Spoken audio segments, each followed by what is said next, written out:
So what's up guys, welcome back sa ating channel. So for today's video po ay isa-sound check natin tong full setup natin. So kinausap tayo ni SK na baka kukunin siya sa fiesta sa April 13. So pero di ko pa siya nakakausap personally, chinat pa lang tayo. So check natin tong mga gamit natin kung kaya na ba para sa fiesta. So samahan niyo ako guys.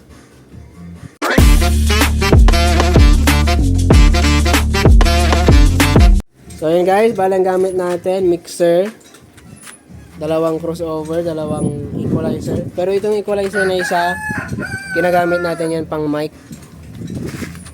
Tapos tatlong amplifier, isang powered amplifier lang, tapos dalawang integrated. So malalaman natin kung kaya, pero ito na yung setup namin sa mga gig namin. So yun.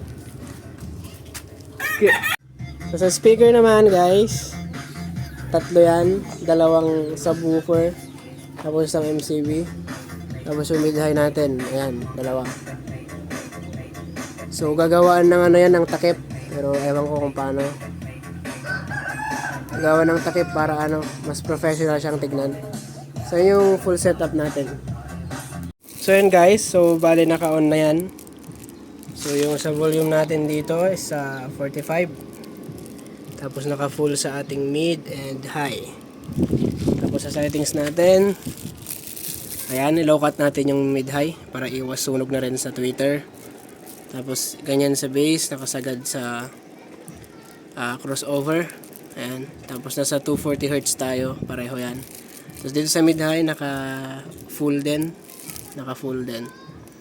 And dito sa ating mid, naka na tayo sa 140 Hz. Tapos dito sa high, nasa 350 Hz tayo. So yan yung settings natin. And then ito yung settings natin sa ating equalizer para sa bass at para sa high. So yan yung mid-high natin. So check natin kung maayos. So idana yan, ano natin, idana.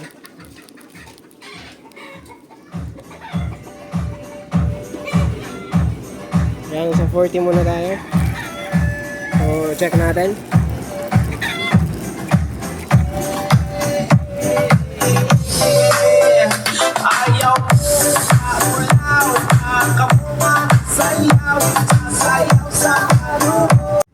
So yun guys. So nagpapatigas ng ano na music natin yung mid.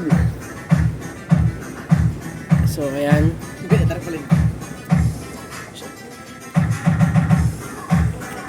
So try pa nating lakasan, tapos punta tayo sa harap.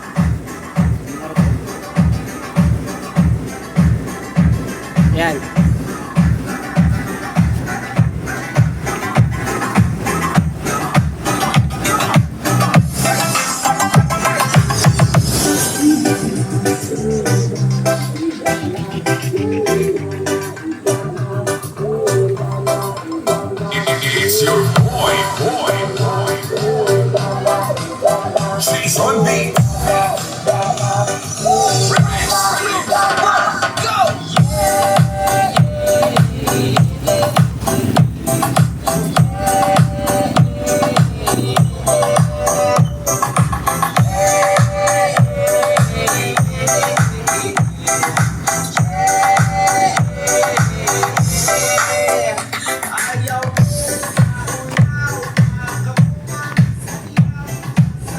So ayun.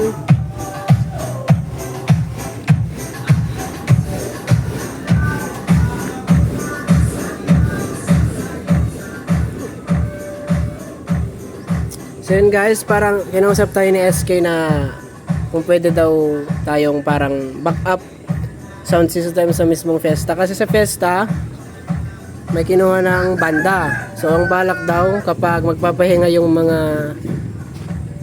banda o yung magpabanda is tayo yung magte-take over.